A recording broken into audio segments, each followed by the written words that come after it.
सध्या आपण आचार्य अत्रे चौक या मेट्रो स्थानकावर आहोत आणि इथे पहिला पाऊस जो मुसळधार पाऊस झाला मुंबईमध्ये त्यामुळे काय नेमकी परिस्थिती आहे हे आपण दाखवतोय। पूर्णपणे आतमध्ये पाणी साचलेलं आहे। वायरिंग आपण बघतोय, खाली काही मशिनरीज बघतोय, इन आउट एंट्री करायच्या ज्या मशिनरीज आहेत त्या आपण खाली बघतोय आणि पूर्णपणे आपण बघतोय कशा प्रकारे आतमध्ये पाणी पूर्णपणे साचलेलं आहे। मेट्रो सेवा ही पूर्णपणे बंद करण्यात आलेली आहे।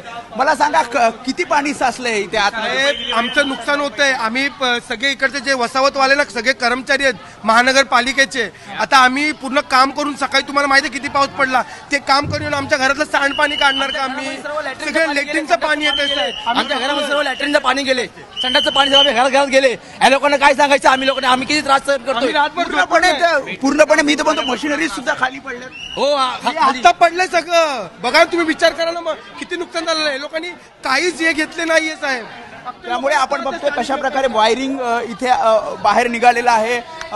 स्लॅब इथे बघतोय, इथे काम चालू होतं।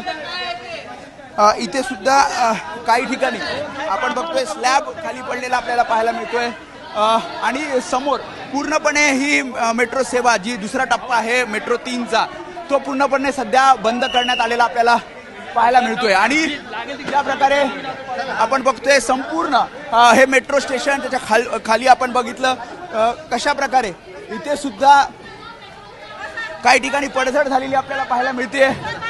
शिवाय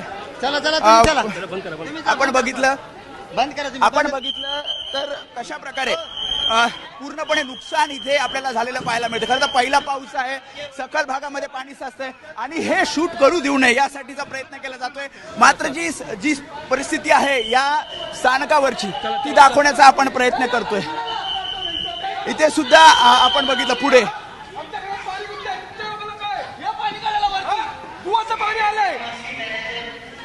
तुम्ही लोक बघता, तुमचं बघता, आमचं कोण बघणार? त्यामुळे स्थानिक सुद्धा परेशान आहेत, कारण पाणी सखल भागामध्ये साचलं आणि त्यामुळे काही ठिकाणी इथे जर बघितलं तर स्लॅबचा सुद्धा भाग खाली पडलेला आपल्याला पाहायला मिळतोय। काही ठिकाणी आता काम पुन्हा एकदा सुरू केलं जातंय, मात्र वेळ लागणार आहे, कारण ज्या प्रकारची स्थिती आहे पूर्णपणे म्हणजे आपण बघितलं तर इथपर्यंत हे सगळं पाणी अख्खं भूमिगत मेट्रोमध्ये हे पाणी साचलं। खरं तर उपाययोजना करायला हव्या होत्या जेणेकरून पाणी आतमध्ये साचणार नाही, मात्र सखल भागामध्ये ज्या प्रकारे पाणी साचलं त्यानंतरची ही स्थिती आपण बघतोय। तिकीट कार्यालय आहे, तिकीट कार्यालयाची सुद्धा आपल्याला इथे पाणी भरलेलं आपल्याला पाहायला मिळतंय। कॅमेरामॅन विनय राजभर समी वेदांतने एबीपी माझा, उघडा डोळे बघा नीट।